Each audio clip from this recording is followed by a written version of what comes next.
네, 요즘 감기로 기침하는 사람들이 많습니다. 약을 먹어도 그치질 않는다면 만성 폐쇄성 폐질환을 의심할 필요가 있는데요.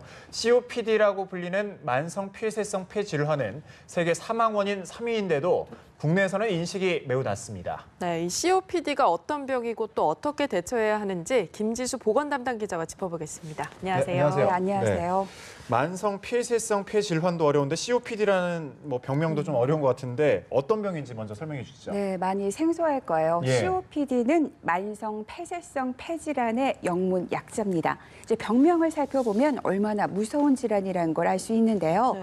여기서 만성이라는 것은 이제 쉽게 치료되지 않는다는 걸 뜻하고요. 예. 폐쇄성은 인체의 기도가 폐쇄된다는 걸 뜻합니다. 이제 종합해 보면 기도가 폐쇄되는 폐질환으로 쉽게 낫지 않는다는 거죠. 근데 COPD를 주목할 필요가 있습니다. COPD 환자의 90% 이상이 흡연자라는 거고요. 예. 또 세계 사망 원인 3위인데도 국내에선 인식이 매우 낮다는 겁니다. 의료계는 우리나라 국내 40세 이상의 15% 정도가 이 COPD에 걸렸을 것으로 추정을 하고 있고요. 네. 그 인구가 354만 명으로 현재 보고 있습니다. 그런데 354만 명 중에서도 인식이 낮다 보니까 치료를 받는 환자는 6% 정도, 그리고 COPD 진단을 받았는데 이 병에 대해서 알고 있는 환자는 3%에 불과하다고. 매우 적네요. 매우 예. 적죠. 그러니까 병 자체를 모르다 보니까 조기 발견이 잘 되지 않고 있는 상황입니다. 그런데 진단은 아주 간단합니다. 우리 폐기능 검사만으로 할 수가 있는데요. 예. 폐기능 검사는 우리가 건강검진할 때 입에 기구를 대고서 후후 부는 그런 경험을 해보셨을 거예요. 네. 폐활량을 측정하는 그런 검사인데 이 기능 검사 하나만으로 쉽게 진단이 가능합니다. 전문가들은 40대 이상의 흡연자, 이 흡연자들이 이제 건강상 문제가 없어 보여도 또 하나는 만성적인 기침이나 가래, 흡연을 하지 않는 분들은 1년에 한 번씩 폐기능 검사를 꼭 받아봐야 조기 발견이 가능하다고 이제 강조를 합니다. 이유는 COPD는 문제가 초기 증상이 전혀 없다는 겁니다. 그리고 심한 기침 등으로 내가 진단을 받았을 때는 이미 돌이킬 수 없는 상태에 이제 돌입을 했다, 이렇게 볼 수가 있습니다. 치료가 어렵다는 건데요. 예. COPD 전문가의 제가 설명을 담아왔습니다. 가톨릭 관동대 국제성모병원 정재호 교수의 말입니다. 들어보시죠. 이런 분들이 대부분이 증상이 없으신 게 문제예요. 호흡곤란이라든지 이런 증상이 나타나면 벌써 폐기능이 정상의 한 40% 미만으로 떨어져야지만 진단이 되고 이미 그때는 어떤 약을 써도 소용이 없고 악화와 병원을 들락날락하는 그런 분들이 대부분이기 때문에 저희가 증상이 없을 때 빨리 조기 진단하는 게 가장 중요하거든요. 그래서 저희가 네, 정 교수께서 조기 진단하는 게 중요하다고 말씀해 주셨는데 네. 40대 이상이고 또 흡연자라면 좀 증상이 없어도 해마다 폐기능 검사해보는 게 중요할 것 같아요. 네, 맞습니다. COPD 환자의 90% 이상이 흡연자이기 때문인데요. 예. 폐기능 검사는 이제 COPD 그 진단이 아주 잘 되지만 아까 설명했다시피 해보신 분들은 알 거예요. 검사 과정이 후후 불면서 좀 까다롭기 때문에 중간에 포기하는 그런 경우가 많습니다. 그런데 이제 또 하나 문제점이 이 폐기능 검사는 국내의 큰 병원이나 우리가 건강 검진을 할 때만 받을 수가 있습니다.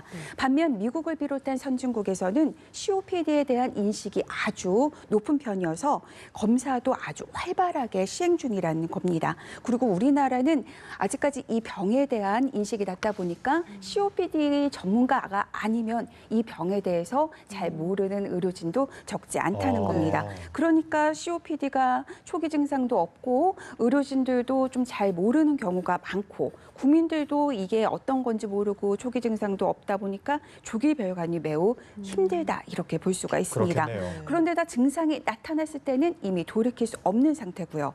또 치료 방법을 살펴보면 가장 중요한 거는 금연이라고 합니다. 금연만으로도 이제 상태를 좋게 할 수는 없지만 더 이상 악화되는 것을 막을 수 있고요. 예. 현재까지 상태를 좋게 하는 약물 치료는 없는 상태입니다. 그러니까 조기 발견을 하면 합병증 발생을 막고 입원하는 것을 막는데 치료가 주 목적이 됩니다. 왜냐하면 입원을 하게 되면 항생제를 많이 투여하게 되고 그러다 보면 폐기능이 점점 나빠져서 좀 호흡곤란에 시달리게 됩니다. 조기 진단과 치료가 얼마나 중요한지 정재호 교수의 설명을 들어보겠습니다. 쉽게 말하면 폐 기능이 이제 떨어지는 병이죠. 폐 기능이 떨어지는 병인데 쉽게 말하면 이거는 이제 대부분이 아까도 얘기했지만 흡연과 연관이 있습니다. 흡연자는 1년에 한 100cc 정도가 폐 기능이 떨어져요. 쉽게 말하면. 그리고 흡연을 하지 않는 분들은 평균적으로 한 30cc 정도가 폐 활량이 떨어져요. 그거는 나이가 성인이 된 이후부터는 어떤 방법을 통해도 폐 기능을 좋게 할 수 있는 건 없어요. 그래서 제일 중요한 치료는 그런 환자들이 흡연을 하고 있다면 금연을 하도록 저희가 예, 정 교수님 말씀 들어보니까 좀 무섭네요. 저는 네. 이제 뭐 흡연자는 아니지만 네. 아무래도 이 방송을 흡연자들이 좀 많이 집중해서 좀 봐야 될 네. 텐데 금연이 치료의 기본이 되는 거네요. 네, 사실상 금연을 예. 해도 상태가 좋아지진 않지만 사망률을 낮추는 데 큰 효과가 될 수 있습니다. 그런데 COPD에 대해서 워낙 모르다 보니까 환자분들이 진단을 받고도 이제 금연하지 않는 경우가 꽤 상당하다고 합니다. 예. 그 또 하나의 문제가 있는데요. 이거는 약물을 투여하는 방법이 흡입기라고 있는데 천식 환자들이 보통 하는 건데 어떤 약물을 입에다 대고서 흡입을 해서 그 투여가 되는 방식인데 예. 이게 조금 교육이 필요한데 이게 아까 큰 병원에서만 치료가 가능하다고 했죠. 외래 진료 시간이 짧다 보니까 이런 교육 같은 것들도 좀 이제 집중적으로 받을 수 있는 어떤 의료적인 환경이 개선돼야 한다는 그런 목소리가 나오고 있습니다. 네, 그렇습니다. 그런데 네. 이 COPD가 폐암보다 무섭다고 표현하는 것도 들어봤었거든요. 네, 이게 폐암보다 무섭다 이런 표현을 이제 많이 쓰는데 폐암은 사실상 초기에 발견하면 수술을 통해서 완치가 가능하고 네. 말기라면 좀 종류에 따라서 다르지만 1년에서 3년 정도 항암 치료를 받을 수 있습니다. 네. 그런데 COPD는 초기가 아니면 그 호흡곤란 정말 숨막히는 그 고통을 평생도록 할 수 있는 그런 일들이 많아서인데요. 관련해서 정재우 교수의 설명을 들어보겠습니다. COPD라는 병 자체는 이게 갈수록 악화가 되고 계속 고통 속에서 사시는 분들이 많아요. 이 얘기는 환자분들이 초기에 진료하지 않고 초기에 치료받지 않고 이렇게 되신 그 폐 기능이 많이 떨어진 상태에서는 저희가 이제 호흡곤란이 계속 있게 되고 올해서부터는 저희가 이제 COPD 호스피스 대상이 되셨어요.